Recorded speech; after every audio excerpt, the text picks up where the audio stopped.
안녕하세요. 삶의 지혜와 깊은 울림을 나누는 시간입니다. 오늘 우리가 함께 나눌 이야기는 많은 이들이 마음속에 품고 있지만 쉽게 꺼내지 못하는 질문이기도 합니다. 하나님은 우리를 벌하시는가? 이 말씀을 본격적으로 나누기 전에 잠시 주님의 은혜를 구하는 마음으로 여러분께 부탁드립니다. 이 지혜의 말씀이 더 많은 분들에게 다 위로와 깨달음이 될 수 있도록 구독과 좋아요로 함께 해주신다면 그 또한 하나님의 은혜를 나누는 귀한 길이 될 것입니다. 여러분의 삶에 늘 평화가 가득하기를 기도합니다. 제가 젊었을 때 신앙 공동체 안에서는 하나님에 대한 한쪽 면만이 유독 강조되었습니다. 하나님은 오직 사랑과 자비, 친절과 온유함의 신이라는 것이었죠. 그 결과 하나님의 징계나 벌이라는 주제는 마치 낡고 위험한 구시대의 유물처럼 여겨져 아무도 입에 담으려 하지 않았습니다. 하나님은 사랑이시기에 절대 벌하지 않으신다. 는 말이 마치 정답처럼 굳어져 있었습니다. 하지만 여러분, 사랑이란 과연 무엇일까요? 지난주에 말씀드렸듯 진정한 사랑은 그저 감상에 젖은 부드러움이 아닙니다. 사랑은 상대방의 선을 간절히 바라는 마음입니다.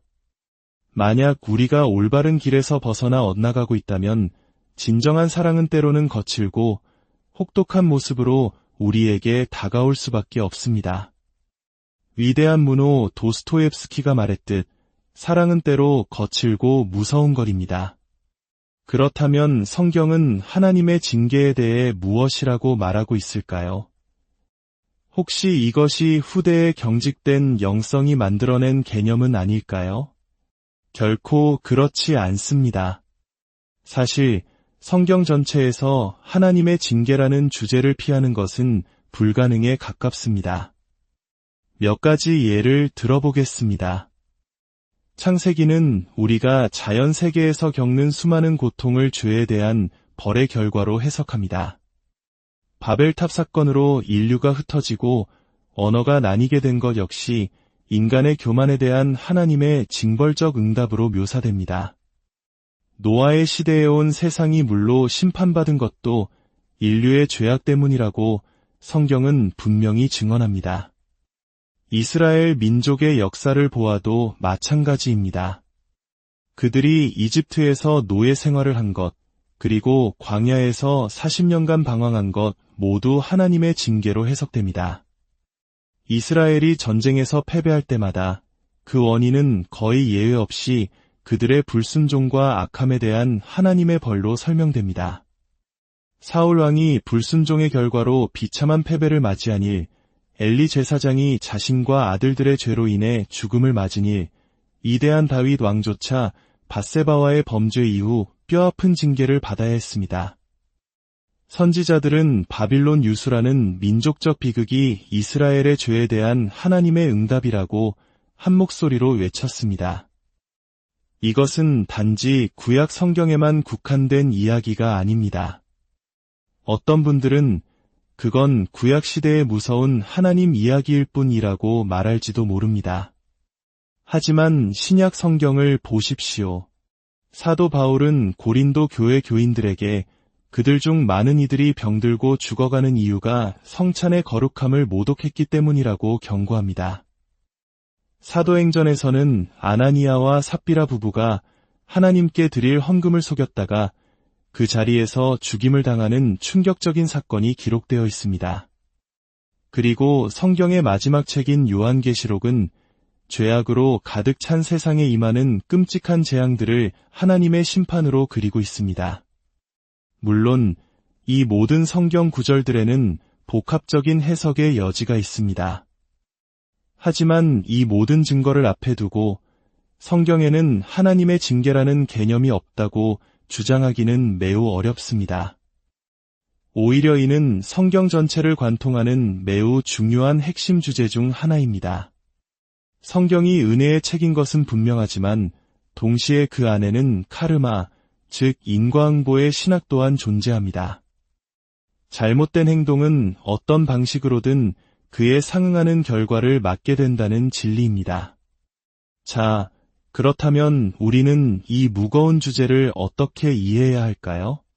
하나님을 변덕스럽고 잔인한 폭군으로 오해하지 않으면서 말입니다.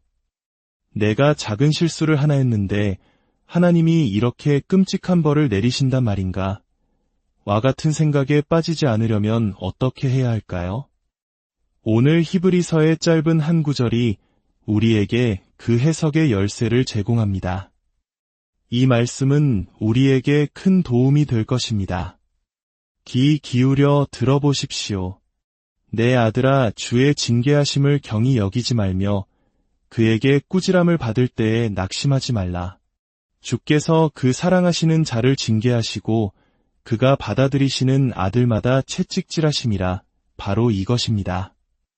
이 말씀은 성경 전체를 아우르는 하나님의 가장 중요한 비유, 즉 아버지라는 비유에 근거하고 있습니다. 예수님께서 친히 가르쳐 주신 주기도문이 하늘에 계신 우리 아버지로 시작하는 것을 기억하십시오. 하나님은 저 멀리서 무심하게 세상을 관망하는 거대한 힘도 변덕스러운 폭군도 아니십니다.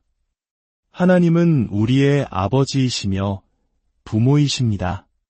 특히 이 자리에 계신 부모님들, 그리고 부모님의 사랑 아래 자라난 모든 분들은 이 말씀에 더 깊이 공감하실 것입니다. 주의 징계하심을 경히 여기지 말라. 여기서 징계를 뜻하는 라틴어 디시플리나는 배우다라는 뜻의 디스케레에서 유래했습니다. 예수님의 제자라는 단어 역시 같은 어원을 가집니다. 즉, 징계는 자의적이고 잔인한 처벌이 아니라 본질적으로 배움의 과정이라는 뜻입니다. 고통을 통해 배운다는 말이 있듯이 하나님은 우리를 가르치기 위해 징계라는 도구를 사용하십니다. 죄의 깊은 수렁에 빠진 누군가를 사랑하고 그를 올바른 길로 이끌려는 하나님의 열망은 당사자에게는 벌처럼 느껴질 수 있습니다. 우리 주변의 삶을 돌아봅시다. 자기 뜻대로 되지 않는다고 바닥에 드러누워 떼를 쓰는 아이를 생각해 보십시오. 그 아이의 의지는 자신과 주변 모두에게 해로운 방향으로 향하고 있습니다. 그때 지혜로운 부모는 아이를 생각하는 의자에 앉히며 잠시 멈춤의 시간을 줍니다. 이것은 아이의 파괴적인 행동을 멈추게 하고 저항하는 의지를 꺾어 스스로를 돌아보게 하는 훈육의 과정입니다. 만약 어떤 부모가 내 아이가 하는 모든 행동은 다 예쁘다며 결코 훈육하지 않는다면 그 아이의 삶은 결국 온전한 기능을 하기 어려울 것입니다. 성경 속 요나의 이야기를 기억하십니까? 하나님께서 동쪽으로 가라고 명하셨지만 그는 서쪽으로 가는 배를 탔습니다. 마치 떼를 쓰는 아이처럼 하나님의 뜻에 반항한 것입니다. 그러자 하나님께서는 큰 물고기를 보내 그를 삼키게 하셨습니다. 이는 요나의 반항을 멈추게 하고 그의 자유를 일시적으로 제한하여 결국 하나님이 원하시는 자리로 그를 되돌려 놓기 위한 타임아웃, 즉 사랑의 징계였습니다. 죄인된 우리 자신을 돌아봅시다. 때때로 우리가 겪는 고난과 역경이 혹시 길을 잃은 우리를 다시 제자리로 돌려놓기 위한 하나님의 거룩한 자유의 제안은 아닐까요? 조금 더 자란 아이의 예를 들어보겠습니다. 제가 초등학교 6학년 때 7학년 형들과 눈싸움을 하다가 일이 커진 적이 있습니다. 누군가 눈 속에 얼음 조각을 넣어 던졌고 한 친구가 맞아 피를 흘렸습니다. 결국 교장 수녀님께서 저희 모두를 교장실로 부르셨고 줄을 선 저희에게 차례로 회초리를 드셨습니다. 육체적인 고통보다도 창피하고 부끄러웠던 그 기억은 수십 년이 지난 지금까지도 생생합니다. 그날 이후로 저는 다시는 학교에서 그런 위험한 장난에 가담하지 않았습니다. 만약 그때 수녀님께서 나는 절대 아이들을 벌하지 않아 라고 말씀하셨다면 저희는 더 큰 잘못을 저질렀을지도 모릅니다. 청소년이 된 자녀가 음주운전을 하며 자신과 타인의 생명을 위협하고 있다면 사랑하는 부모는 어떻게 해야 할까요? 자동차 열쇠를 빼앗고 한 달간 운전을 금지시키는 것은 잔인한 처사일까요? 아닙니다. 그것은 자녀의 그릇된 행동에 경종을 울리고 자유를 제한하며 고통스러운 결과를 통해 제정신을 차리게 하는 사랑의 표현입니다. 이제 더 깊은 삶의 문제로 들어가 봅시다. 성인이 된 자녀가 약물이나 알코올 중독에 빠져 자신과 가족의 삶을 파괴하고 있습니다. 모든 것을 잃고 병든 몸으로 집에 돌아와 엄마, 아빠, 제발 저 좀 받아주세요 라고 애원할 때 부모가 아니, 이 문제를 해결하기 전까지는 이 집에 다시 들어올 수 없다고 말한다면 그것이 과연 무정한 일일까요?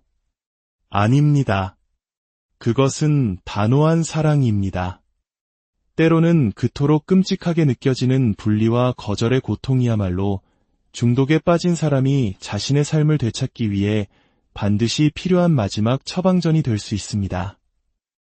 우리는 이 모든 것을 인간 부모의 사랑 안에서는 쉽게 이해합니다. 그렇다면 왜 우리의 하늘 아버지이신 하나님께는 이 원리를 적용하지 못하는 것일까요? 하나님께서는 때로 우리를 다시 올바른 길로 인도하시기 위해 고통스러운 일들을 허락하시거나 적극적으로 징계를 내리실 수 있다는 사실을 왜 받아들이기 어려워할까요? 히브리서는 다시 한번 우리에게 말합니다. 너희가 고난을 견디는 것은 징계를 받기 위함이라. 하나님이 아들과 같이 너희를 대우하시나니 어찌 아버지가 징계하지 않는 아들이 있으리요. 참으로 지혜로운 질문입니다. 한 번도 아버지에게 훈육을 받아보지 못한 아들은 온전한 인격체로 성장하기 어렵습니다. 어떤 선한 아버지가 자기 아들을 징계하기를 마다하겠습니까? 그리고 성경의 놀라운 심리적 통찰은 계속됩니다.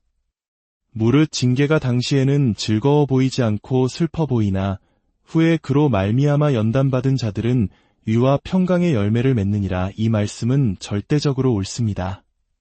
우리가 어둠과 어려움, 한계 상황 속에서 고통받을 때 그 순간에는 그저 의미 없는 고난처럼 보일 수 있습니다. 어떻게 하나님이 이런 일을 허락하실 수 있는가? 라며 원망할 수도 있습니다. 하지만 시간이 지나고 믿음의 눈으로 과거를 돌아볼 때 우리는 깨닫게 될 것입니다.